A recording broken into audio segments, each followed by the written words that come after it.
Two shout outs to two books. A number of people have said to me, oh, you know, there's so much fascinating history of the Athenaeum, somebody should really write a book. Well, someone did. Our director emeritus, Roger Moss, wrote Philadelphia Victorian in 1998. And virtually all of what I have to say today is taken from his thoroughly researched history. The second shout out goes to Philadelphia Finding the Hidden City and its primary author, Nathaniel Popkin, who is more recently responsible for the use of that phrase, the long 19th century. The phrase itself actually was coined in the 1940s by a literary critic in Russia, and it was meant to describe the time period in Europe, primarily between the years 1789 with the French Revolution and the years 1914 with the beginning of World War I. But Nathaniel Popkin used the phrase in terms of Philadelphia. And if I can paraphrase, that he was indicating that in Philadelphia, probably more than any other American city, there are buildings and businesses and landmarks and cultural institutions that seem to have survived much longer than you would have guessed they should have. And his wonderfully illustrated book, Finding the Hidden City, covers some of those, including the Athenaeum. Nathaniel was the Athenaeum's first writer in residence, and what a great production for the year that he spent here on that. Thanks, Nathaniel, if you're listening. So we talked last week about the pride and ornament of Philadelphia and what it took to actually get this building built and completed. And in many ways, we look at 1847 and say, it's finally finished, okay? But a better word perhaps than just is because if we look at the Athenaeum and the long 19th century, we might also call these the silent years. And silence is a theme that comes up at the Athenaeum again and again. In November of 1847, less than a month after we opened this new building, there was published the rules for the government of the rooms, that is the Athenaeum rooms. And there were indications about who could come in and who couldn't, and what the restrictions were and what behavior was expected of them. But you notice that at the bottom of the rules, in bold print, is this admonition. Gentlemen are respectfully reminded of the propriety of preserving silence in the rooms and of guarding against placing their feet on the tables or chairs or otherwise injuring the furniture, and are invited to assist the officers of the institution in carrying into effect this regulation. So what we have, in fact, here in this document is the deputization of every member to shush other members who were getting out of line. The opening of the Athenaeum, while it was widely publicized and widely praised, in many ways marks a plateau. And from an archival point of view, and from those of us who document building history, there's something strangely missing. The building itself was opened about 9 years after the creation of photography in America, but there are no photographs of the building when it opened. And for 38 years, I've been looking for a photograph of the Athenaeum in the 19th century, and I have only been able to find one. The very earliest one that we have in our own collection is the one on the right, and that is from the year 1901. The one on the left is actually published in a book that was a history of the Philadelphia school system, which had its offices here for a while.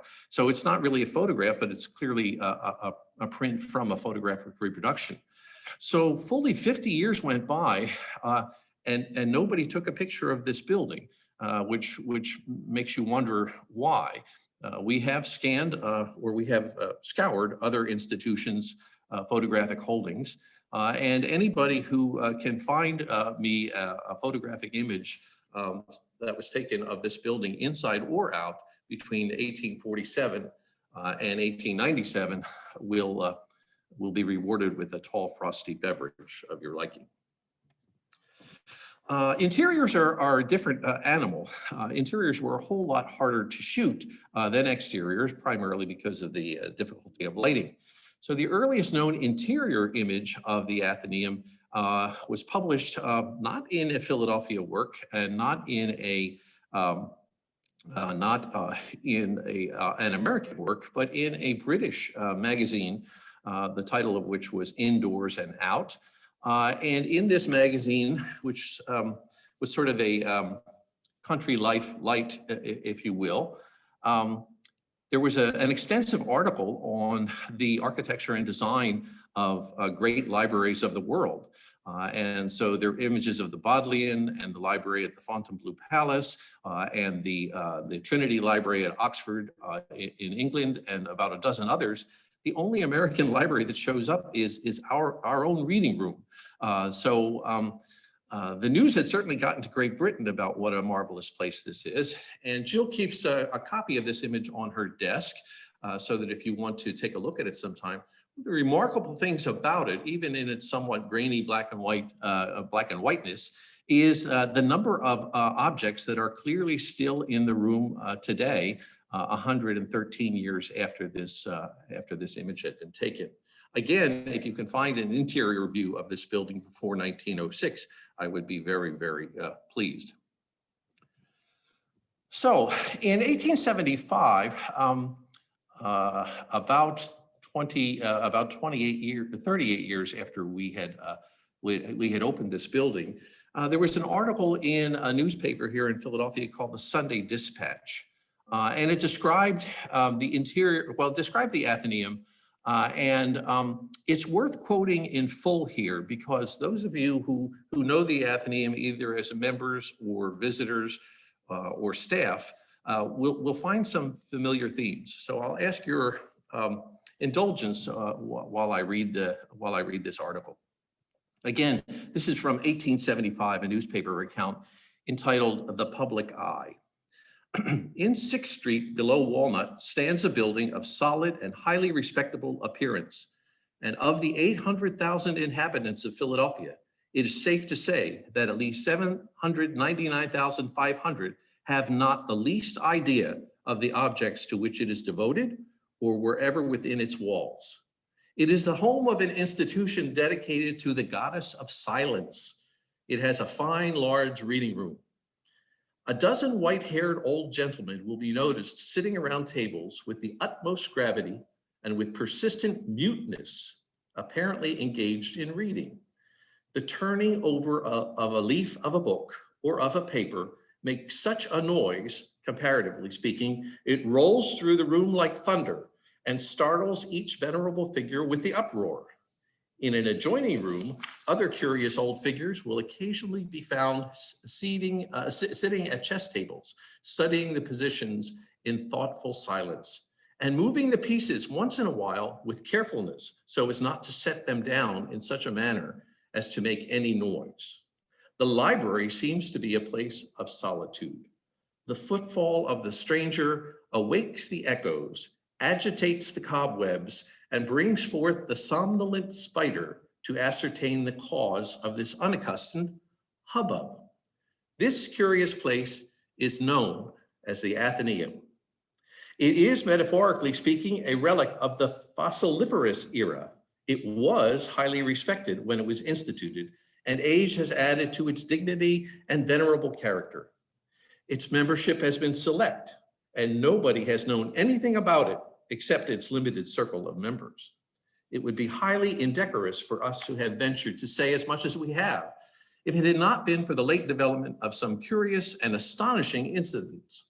The 60th annual report of the Board of Directors of the Society was presented last week, and if the extraordinary views which are put forth in that document are sustained, there will be a revolution in the institution which may be carried no one can tell where.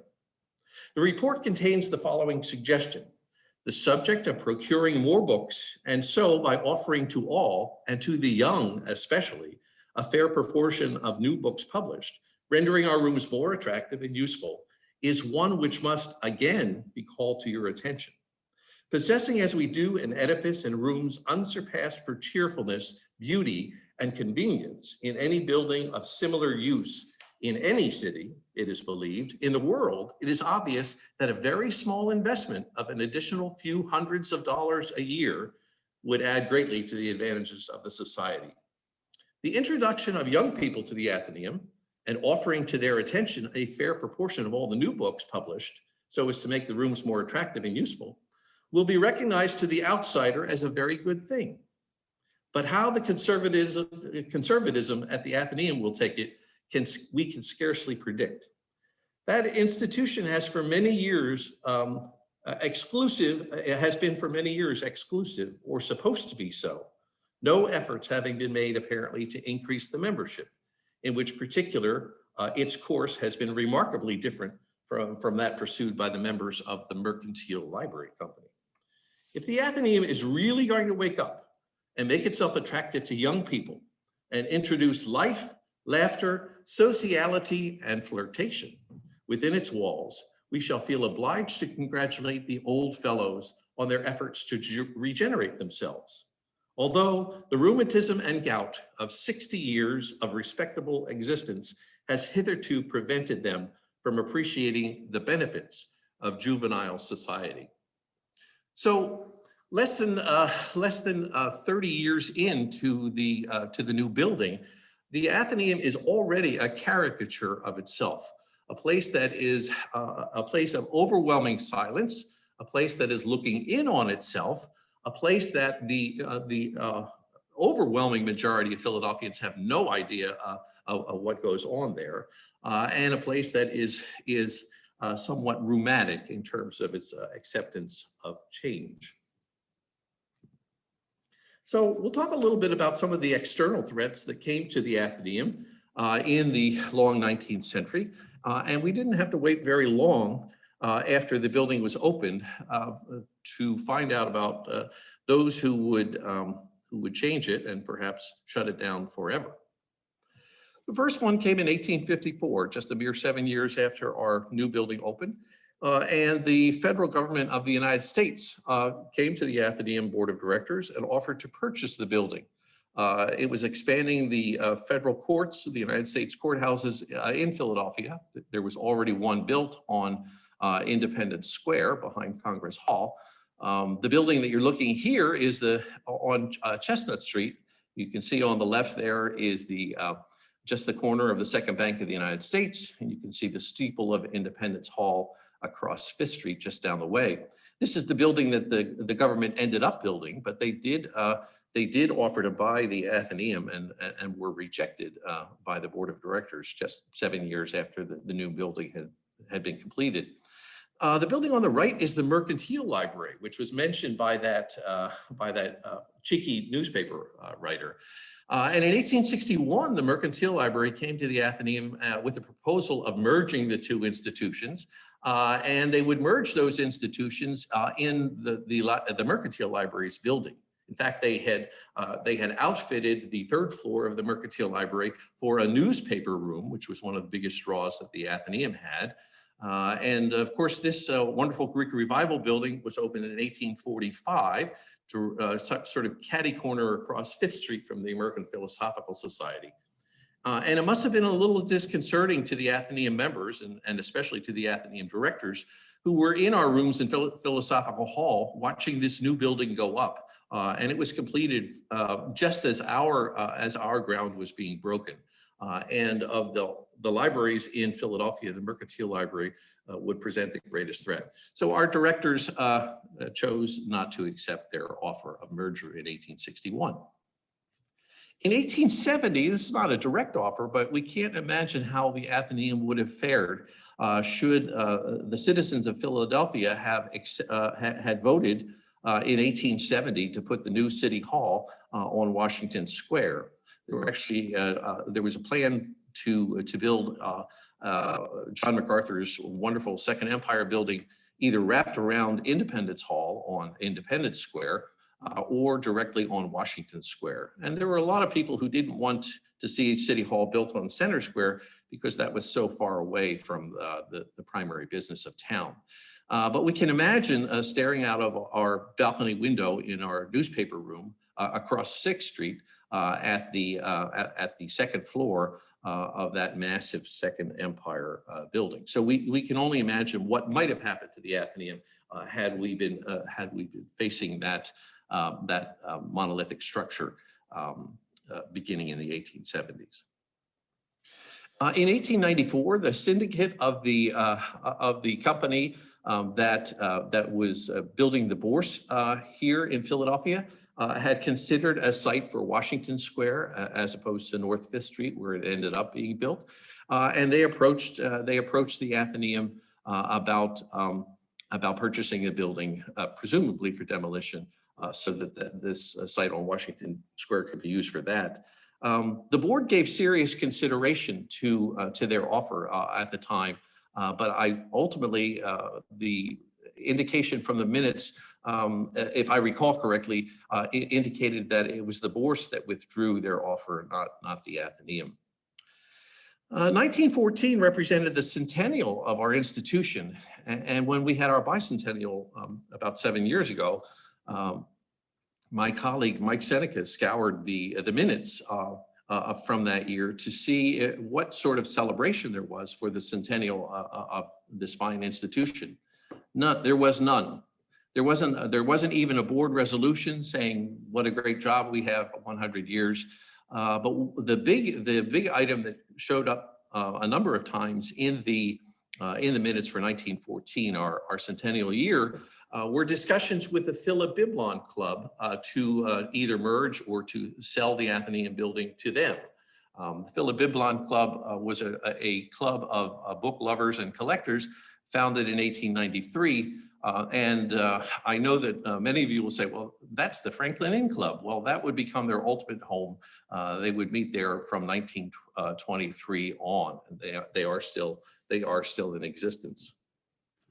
Another what if is the construction of the Delaware River Bridge, which between 1916 and 1919, they were still laying out possible approaches. And of course, this is a wonderful postcard view from around 1935, showing the bridge dumping into Franklin Square along the Race Street route. But two other approaches were considered. One would have put the bridge directly into Market Street. So imagine the bridge here coming down into 5th and Market. And then the third alternative was to have it land in Washington Square. And so the Athenaeum certainly would have been gone if that had happened, because we're right in the way of 6 lanes of New Jersey bound traffic. And then the last threat to the Athenaeum building came to us about 40 years later from our friends across St. James Street at the Penn Mutual Company. On the left-hand side of this image, you see the 10-story building that was built designed by Edgar V. Sealer and completed in 1914. The Penn Mutual expanded their building in 1932 with that higher tower. And by 1949, they purchased the buildings in the circle there. Those are the 2 buildings that actually preceded the Athenaeum. They were built around 1835. One of them had actually belonged to the president of the Athenaeum during the mid-19th century. So they bought those 2 buildings, and then they came to the Athenaeum in 1949 and asked if they could purchase our garden, the space immediately behind our building, to use for parking ostensibly. And then in 1951, they were more direct about it, and they said, well, we would like to buy your building and then tear the 3 of these down and then add to our complex there. The board seemed to be fairly forceful in its rejection of this. And this is the last sort of external threat to the building and its location on Washington Square. So the threats were not just external, but they were internal as well and systemic. So the internal threats were financial constraints. The Athenaeum was never a wealthy institution, certainly not in the 19th century. We ended up, after the building opened, with a $10,000 mortgage. And it took about 20 years to pay that mortgage off. Our own members were not particularly philanthropic when it came to leaving large amounts of money to the Athenaeum. In fact, in his opening address in 1847, Athenaeum President Thomas Wharton talked about essentially how stingy Philadelphians were with supporting their institutions with large gifts. And then to drive the point home, he compared it to the Boston Athenaeum and listed by name and amount about 15 of the donors to the Boston Athenaeum. While we were so happy to have a $24,000 building fund, the Boston Athenaeum had about $170,000 10 years before.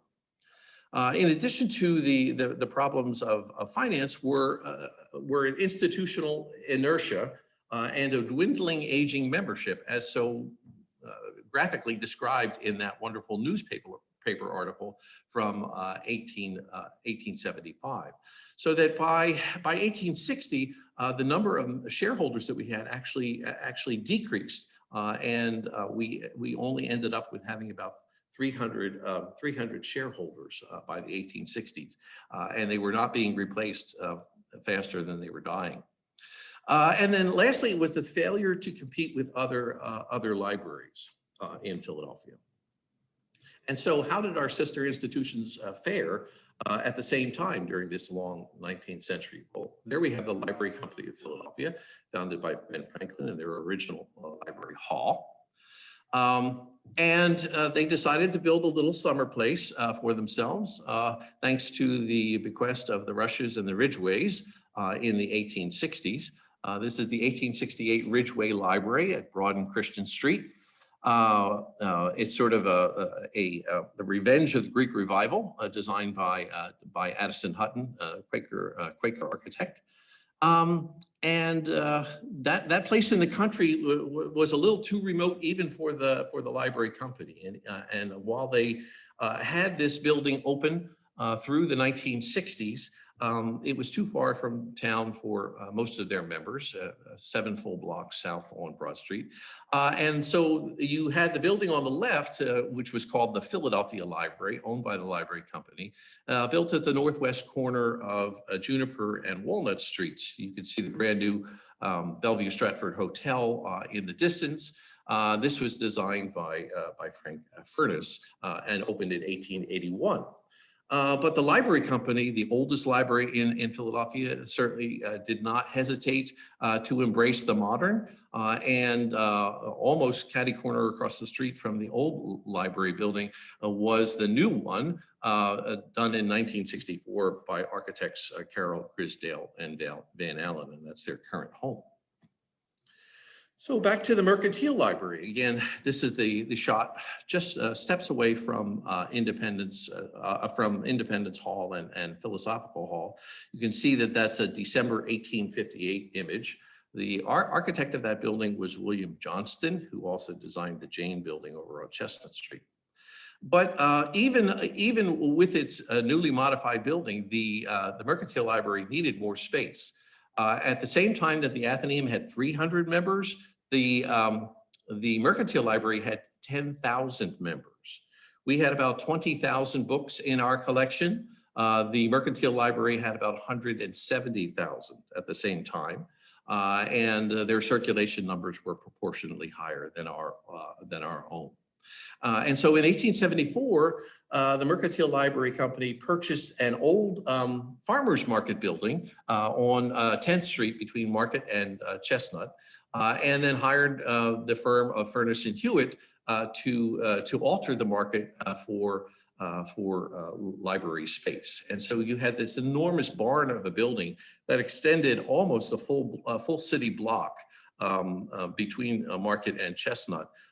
That made it much more convenient for their members to come. And you see in this lithograph here both men, women, and children, so that those young people that the writer of that article from 1875 was talking about were having fun and who knows, maybe even flirting at the Mercantile Library. And again, like the library company, the Mercantile Library was not afraid to embrace the modern. And in 1952, Martin Stewart and Noble designed this amazing building on the 1000 block of Chestnut Street in the modern style. This was really the first modern building in Philadelphia after PSFS. It came two to 3 years before Penn Center and 20 years after PSFS, and it was remarkable in the impact that it had, given the size of its lot. And in fact, when the building was completed, Lewis Mumford, the architectural critic, did a six-page spread on the marvels of this building in the New Yorker magazine. And there's the interior, where essentially, once you were in, you had sight lines into the entire library, and certainly had those from Chestnut Street as well. And then the Historical Society of Pennsylvania, they had been at the American Philosophical Society since about 1828. They followed us immediately into the Athenaeum building, and they were on the third floor. And so when they moved in 1872, after a 25-year stint, they moved for about 10 years into that little picture on the upper left of the Picture House, which was a Pennsylvania hospital. And then in the 1880s, they purchased the Patterson Mansion at the corner of 13th and Locust. That small building, again, they went to Addison Hutton for a design. That small building on the right was a temporary fireproof building for their documents. And then ultimately they would expand, again, using Hutton's designs to fill up the corner there at 13th and Locust, where they remain today. And our friends at the American Philosophical Society, they decided to build up. And so they literally raised the roof, added a third story, and then you can see a lantern on the roof. But their collections were also growing. And even though they never actually left Independence Square, they sure did think about it. In 1932, Paul Philippe Cray did these designs for a new building for the Philosophical Society, which would have been at the corner of 16th and the Benjamin Franklin Parkway. They decided not to do that, but in the 1950s, they rebuilt Library Hall in a much expanded version in this somewhat smoky watercolor by Luciano Guarneri. So over here, you have Philosophical Hall, the replica of Library Hall, and then the expansion of Library Hall, looking at the cleared site for the new national park. But the person that had the most impact on libraries in Philadelphia and in the United States was this man, Andrew Carnegie, because at the turn of the century, Carnegie's bequest to build public libraries, free public libraries throughout the United States, changed the game forever. There's this wonderful image of Carnegie on the March 30th, 1901 issue of Harper's Weekly. And there you have the man who has turned his back on the steel mills that made his fortune for him. And he is now building a temple of fame, presumably to himself. But what is he building it out of? He's building it out of individual library bricks. What Carnegie's money did was it provided for the construction of 5,000 library buildings throughout America, through towns large and small. And Philadelphia, well, it was part of the same idea that founded the Athenaeum and the Library Company and the Historical Society as well. It was a further step in the continued democratization of knowledge, so that no longer would you have to be a member of an institution to go and use it, whether it be the Athenaeum or the Library Company or the Mercantile Library, but that you could go to your neighborhood library and get a free card and have access to large collections of books. I think it's probably the greatest single act of philanthropy in American history, at least in terms of the difference that it made in the general knowledge. And of course, Philadelphia took advantage of it. Part of those funds were used to build the Free Library of Philadelphia Parkway branch. But Philadelphia has the distinction that more Carnegie libraries were built here than anywhere else in America. We built 30 library branches with Carnegie money, and they are scattered throughout the city. And they were all constructed between the years 1900 and 1930. So meanwhile, back on sleepy Washington Square, things weren't quite so sleepy. This is an image from around 1913. This image is looking at the southeast corner of 6th and Walnut from the corner of the Curtis building. And we see here the demolition of Lawyers Row. And if you look at the far right there, you can see the Athenaeum sort of peeping out on the other side of St. James Street. This is as these buildings were coming down to make way for the Penn Mutual building. And in this rather dramatic image here, taken from the south, you can see how the new scale of Washington Square was going to change things significantly for the feel of the square.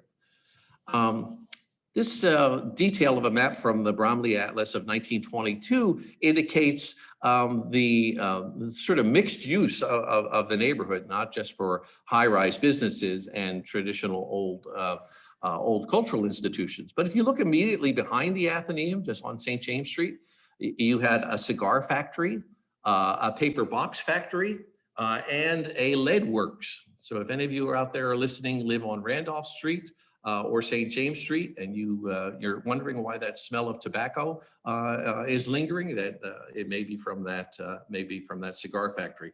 Hopefully, you don't have any after effects from the lead works, which are underneath your foundations.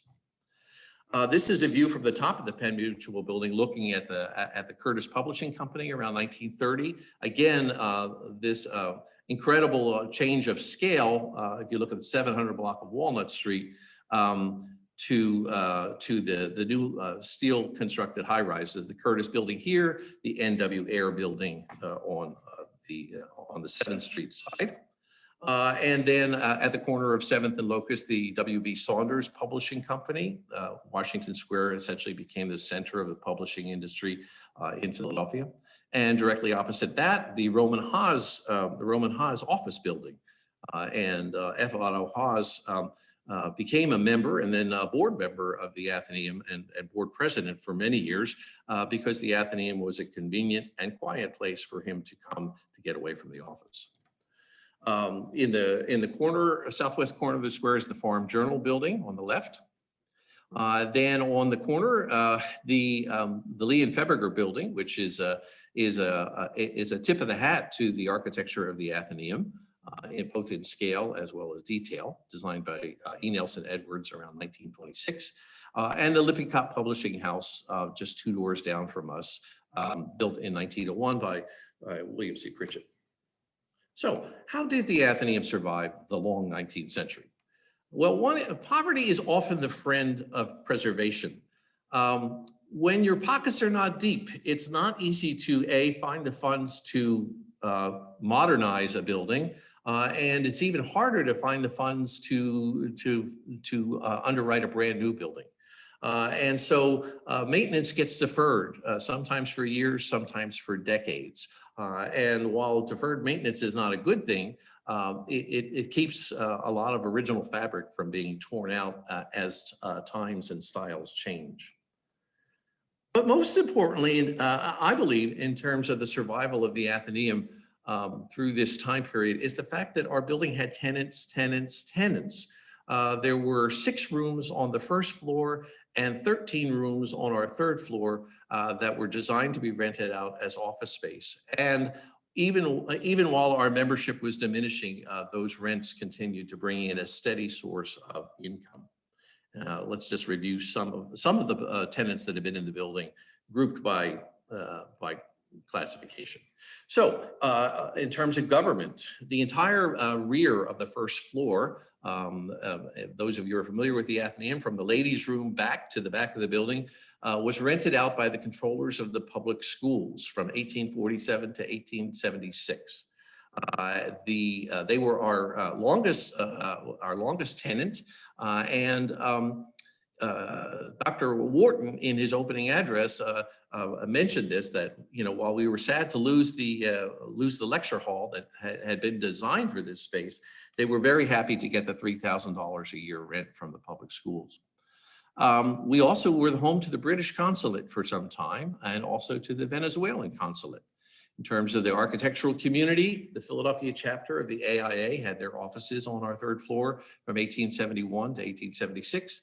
And the individual architects, John MacArthur Jr. And James H. Windrum, both had their offices here as well. And it's interesting to think that perhaps MacArthur was actually drawing those drawings for that building on Washington Square from a room on Washington Square. The National Education Association, I apologize for this somewhat sideways slide. The school board hosted a national convention in 1857, and it was there in their offices, or here in their offices, that the National Education Association was founded. And there is the tin sign, much like the Athenaeum sign, which directed visitors to the AIA to the upper floor. Other Athenaeum tenants from the cultural end included the Historical Society of Pennsylvania, the American Catholic Historical Society, the Philadelphia Law Library, the Philadelphia Maritime Museum, now the Independent Seaport Museum, and the Victorian Society in America. There were also individual tenants. The offices of the estate of William Bingham were on our third floor. Nicholas Devereux, the lithographer who did that wonderful image of the Athenaeum that was reproduced so often, his offices were here. And until the 1960s, the entire first floor was rented out by Zinman, Grossman, and Lichtenstein, an insurance company. And then there were random Athenaeum members who rented space from us over the years, sometimes just to store their old furniture on our third floor. There's a plaque on the third floor of the room where the Historical Society had been. And if you had opened that door after the HSP left, the American Catholic Historical Society moved into that room. And you can see what that room looked like in 1910. Notice that there's a potbelly stove in the middle of the room.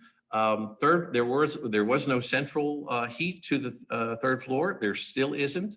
And the tenants on the third floor were expected to pay for their own coal to fire those stoves. So in addition to the tenants, we were able to take advantage of the shift of the neighborhood fortunes just in time. And so the most dramatic image of that, this is a 1950 image of Independence Hall. And in this color image, you can see sort of the grubby nature and the sort of light industry that dominated the area. And with the creation of Independence National Historical Park and the mall in the 3 blocks above it, you have wholesale redevelopment, which is going hand in hand with the redevelopment occurring in Society Hill at the time. In addition to that, we also had a leadership that was increasingly active, took an increasingly active role in the academic, neighborhood, municipal, and state and national levels of government. Here is an image of our annual meeting. You'll recognize the room from February of 1952. While I haven't been able to find anybody in this picture that was sleeping, I had a heck of a time finding anybody in this picture who was smiling. And if we zoom in a little bit here, you can see a better look at folks' faces. And on the upper right-hand side, you see actually it's a magic lantern, which was shooting the transparent lantern slides apparently to a screen that would have been sort of catty corner in the room. And then if we look a little bit closer, this is where I sort of feel like Ed Sullivan picking out stars in the audience. But the man here with a handkerchief in his pocket is Charles Peterson, who was the historical architect for the National Park Service and had just become a shareholder the year before. Seated in front of him to his right, this rather dour-looking gentleman was Judge Edwin O. Lewis. He was the president of the Athenaeum in 1950 to 1955. And his portrait hangs here in our Athenaeum boardroom. While he was president of the Athenaeum, he was also president of the National Historic Shrines Commission, which was instrumental in founding Independence National Historical Park, and in the Independence Hall Association. In the portrait that we have here, you see Judge Lewis actually unfurling blueprints of Independence Hall, and he was memorialized in a fountain and in the area which now has the visitor center, which for many, many years was known as the Judge Lewis Quadrangle. He was our Judge Lewis, but while he was the president of the Athenaeum, he's also very, very active in the community. So in 1955, we had a new director hired. His name was Francis James Dallett. He was fresh out of the University of Pennsylvania, the youngest director and librarian that we had in 100 years at the Athenaeum. And Dallett did an amazing thing because he recorded his first impressions on the day that he arrived. I guess I don't know whether it was the day that he interviewed, but I imagine it probably was the day that he started work.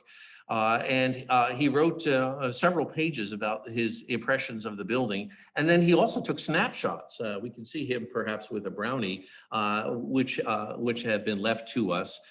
So what the Athenaeum was like in 1955. And so here you find on this snowy day, there is a wooden framework that was temporary, that would have been put up in the wintertime to keep the steps from icing over. And Mr. Dallett was greeted by Floyd, who was our janitor at the time, who apparently was salting the steps. Notice that the Athenaeum sign has underneath it the sign for the Zinman Grossman Insurance Company. So he goes inside, and then he describes what he sees. And this is sort of a detail of the main lobby there. And let me quote you what he said here. The approach was not inviting. The ground floor rooms were occupied by an insurance company whose rooms, seen through glass-topped doors, were painted strong kitchen green. An ugly linoleum covered the ground floor. The stairway in the center of the building led to the library rooms on the second floor. The stair walls were battleship gray, dirty and stained. The steps bare of any covering, rough and splintery. On the landing, a naked window looked out on the little appendages of the second floor rear, the men's and women's conveniences. So as he got up to the landing on the grand stair, which is not so grand then, as you looked out this bare window, which didn't even have blinds on it at the time, you saw what was essentially the ladies' room, which had been attached to the building in the 1920s, and then just past that, the men's room, which had been put in the 19th century, which were attached essentially to the alcoves off of the main reading room. So that's what would have greeted a visitor as they made it up that wonderful staircase. Another flight of bare, dreary steps led up to the unadorned stair walls to the third floor. But when he got to the second floor, the impact was different. And even in its earlier incarnation, you'll get to see that. And fortunately, we do have a couple of color images. So, oops. So this is 1955, and he says, I entered a room whose contrast to the approach to it was overwhelming. The huge galleried reading room, the library, had recently been most beautifully, quote, restored with biscuit-colored walls and the capitals of the Corinthian columns picked out in blue and gold. The lighting fixtures, wall brackets, and suspended chandeliers, the huge globe in the center of the room, the old library furniture, the dozens of framed photographs of former directors covering every column, the stone water filter in its oak case in the corner, the iron balcony outside the windows at the east end of the room that overlooked a walled garden below, all made up a delightful picture.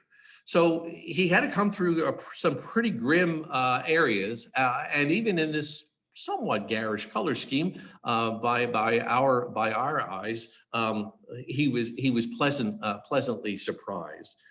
And kudos goes to John Notman for designing a room that suffered this kind of painting and still looked good. So once he went to the back window and overlooked the garden, so to speak, he would have turned around and looked at the other end of the room. And again, like that 1907 picture, you see a lot of the pieces that were in place 50 years before and 100 years before. So when he got into the newspaper room in the front of the building, here we switch to black and white images, and you get a sense for the sort of the grunginess of that. There were thin shears on the top and the bottoms of the windows that overlooked the square. There is the tall case clock, the Lucan's clock, and the bookcases that had been built around it. And there he was. He stepped out onto the balcony, and as far as I know, this is the only image of an Athenaeum director where he's actually standing on the balcony. So my guess is he probably handed the camera to Floyd and said, "Go across the street and take my picture." So kudos to Mr. Dallett for recording his first impressions. So this is Dallett would go on. He had an old Philadelphia family. He had a degree in American history, and he had specialized in his study of the French community in Philadelphia. And he very quickly realized that there were lots of connections between early Athenaeum families and Joseph Bonaparte in particular. And most of the Bonaparte material that we have, the significant Bonaparte material that we have, came to the Athenaeum in his tenure. And there we see Pauline Bonaparte Borghese on a white slab in those battleship gray walls in our primary lobby space. And we can only imagine what Pauline must have been thinking about after having come from Point Breeze at her new perch there. And if I might be so bold, perhaps she said this, which according to the Google translation is translated from the French, "What a dump." So speaking of dumps, the Athenaeum backyard was also photographed by Jim Dallett. That little building in the corner there was our privy, designed by John Notman. That tree that you see there was a buttonwood tree. And in March of 1962, that tree blew over and demolished the privy. And there you see that the fence and the tree and the privy have come down. Before that privy was taken away, a young architect who was doing an internship for the National Park Service got sent to the Athenaeum to do measure drawings of the remainder of the privy. Charles Peterson sent him over. The young fellow was an architect by the name of John Milner, who went on to some serious fame. Dallett also arranged some of the more important pieces of the Bonaparte material in the Bonaparte parlor, which included his Michel Bouvier desk, as well as other pieces that had been in the Bordentown house of Joseph Bonaparte. And it was under Mr. Dallett's tenure that the Athenaeum had its first ball, which was to celebrate the Athenaeum's acquisition and the tenancy of the rear of the first floor. And this would be where the Philadelphia Maritime Museum would be moving in. Before they came in, there was a society ball, which was covered by Life magazine. And there are the folks in that reading room space celebrating. So 2 years later, after Dallett had left, Alfred Ben Dieter, the wonderful architect, archaeologist, cartoonist, and journalist who had a regular article in the Bulletin's Sunday magazine, did a series of pen and ink sketches of Philadelphia landmarks around town. And he did this wonderful, quirky cartoon of the Athenaeum reading room, a full 7 decades after that first newspaper article that we had read. What did Ben Diener have to say about the Athenaeum? He said it was founded as a reference library where you might find books which you couldn't find in other libraries. It still sticks to its original purpose. To become a member, you have to wait for another old Philadelphian to die and to have his family relinquish a share. So it's available to some other old Philadelphian. That's a long wait, but worthwhile if you're going back to where you came from, Society Hill. The most awe-inspiring room is the main library on the 2nd floor. It is as stuffy looking and quiet as Colonel Blimp's Boodles Club in London, except the director and the girls who run the place are really alive and very pleasant. Next time, we'll be talking about 219 Reborn, 1968 to 2000.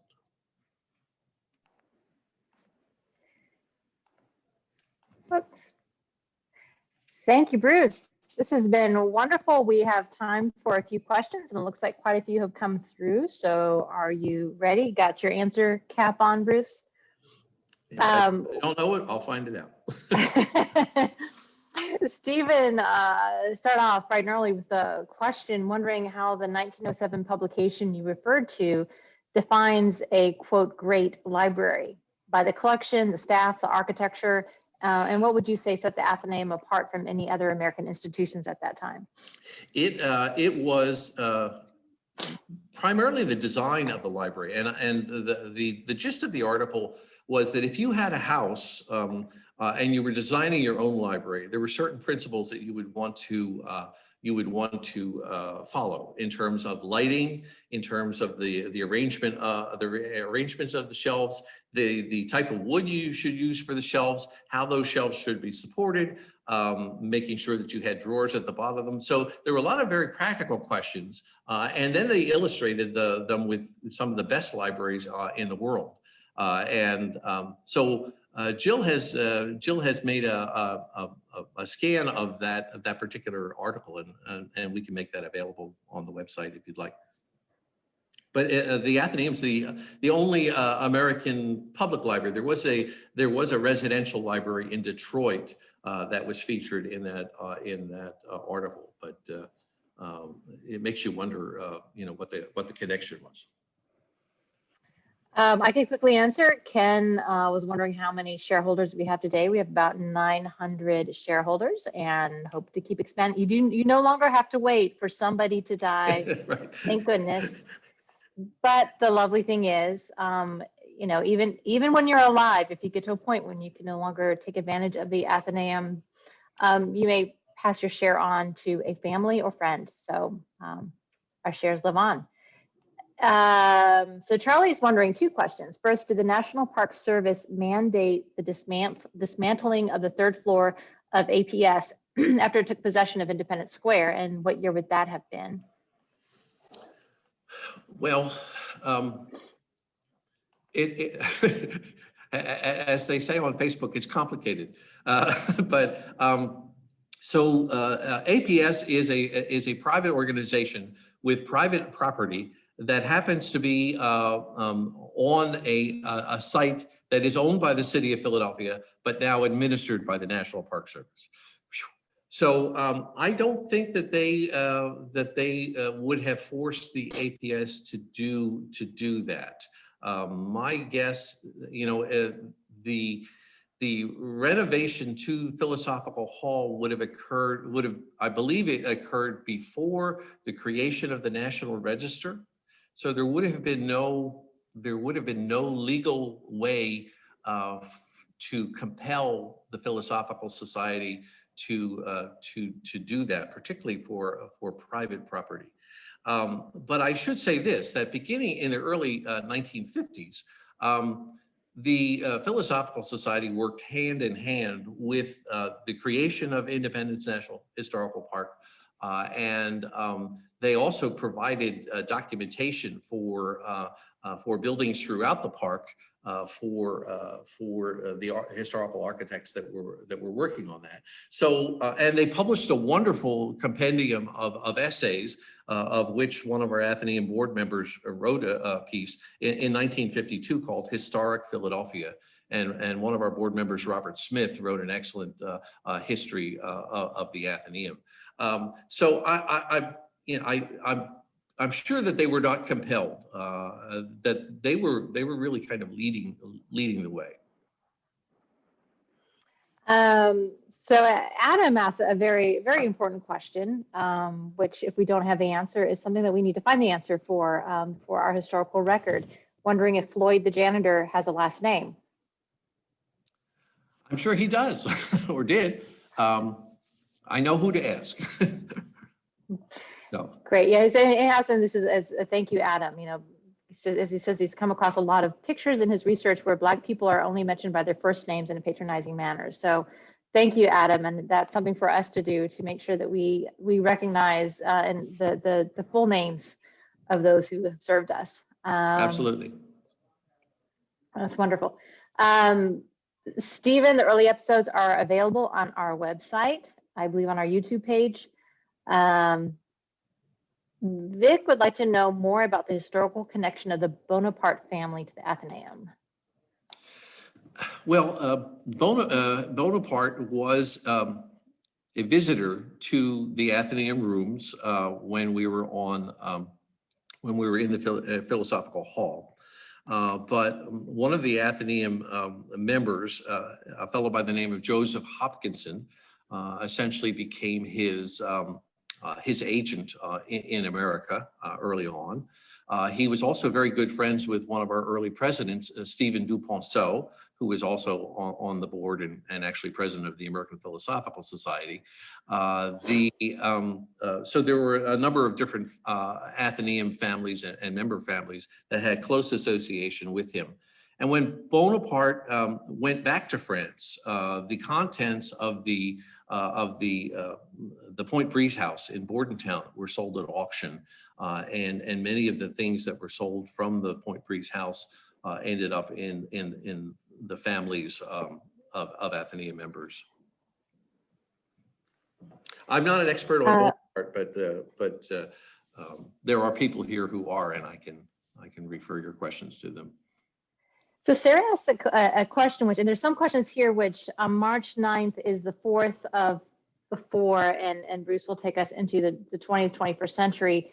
So some of the questions that are being asked will get answered next time. But I think Sarah's wondering if the focus of the collection has always been on architecture. Without going into that, since that will be your next, maybe yep. During the 19th century, what sort of, and 19th century, what sort of things was Athenaeum collecting?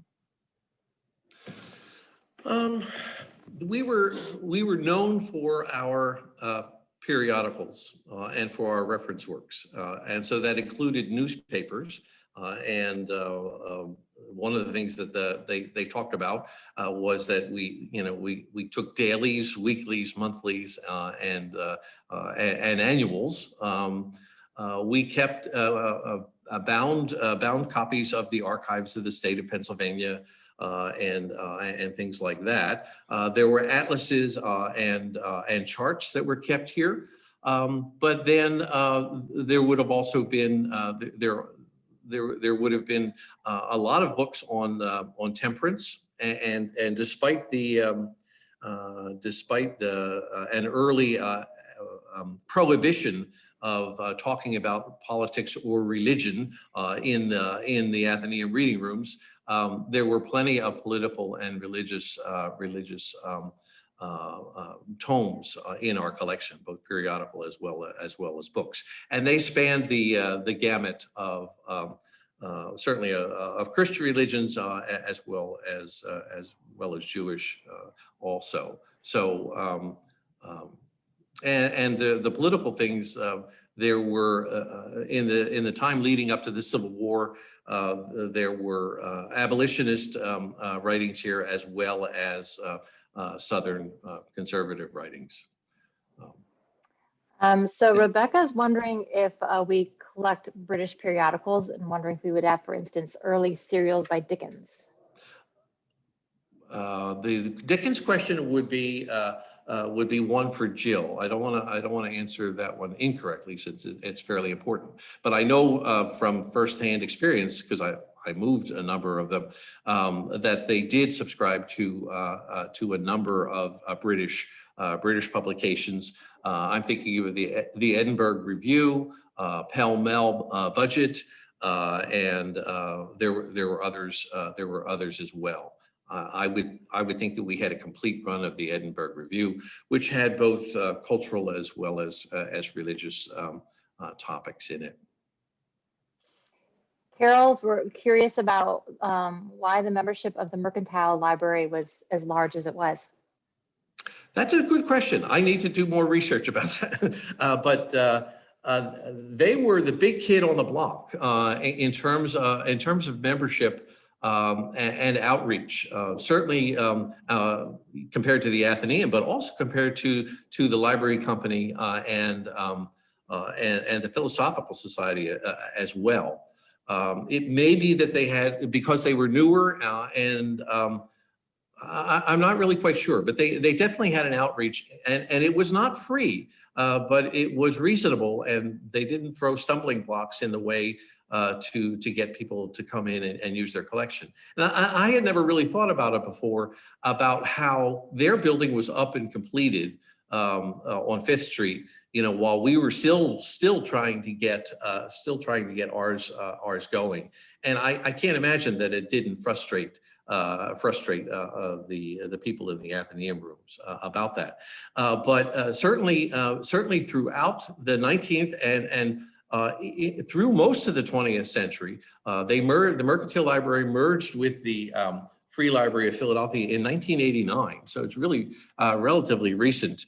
And it's very, very sad in terms of their building that spectacular modernist iconographic building that they have is in a shambles right now, and it really is a shame. So people have some questions about storage, digitization, the start of Geohistory Network. I think all that stuff, I invite you all to come on to the March 9th talk. And if you can't make it, then to hear, and Bruce will address those. But one last question from Charlie, wondering, when the British consulate moved from the Athenaeum, did it move to the building on the corner of South Washington Square and 7th Street? I don't know. Okay. We'll try to find that out for you. Yeah. South Washington Square and 7th Street. Okay, I'll see what I can find out. So lots more. I hope folks will come and get more, and you know where to find Bruce, and he's always happy to share his knowledge with you. And we look forward to sharing more as we talk about as he talks next time on March 9th about where we were in the 20th century into the 21st and where we're going from here. I hope you all join. Again, you can go, Tess has put up on the chat section, link to our events page, so you can register for the next program and any other programs you're interested in, and link to the videos on our YouTube channel, so you can find the previous webinars that Bruce has given on the Athenaeum. We're so glad you all came. Hope you had a wonderful and nourishing lunch hour with us, and look forward to seeing all of you again at future programs. Check out the Athenaeum's programming. Come and visit us. We are open. Our library is open for browsing and workspace by reservation. Bruce is available for research by reservation appointment. So we look forward to seeing all of you. Take care. Bye-bye.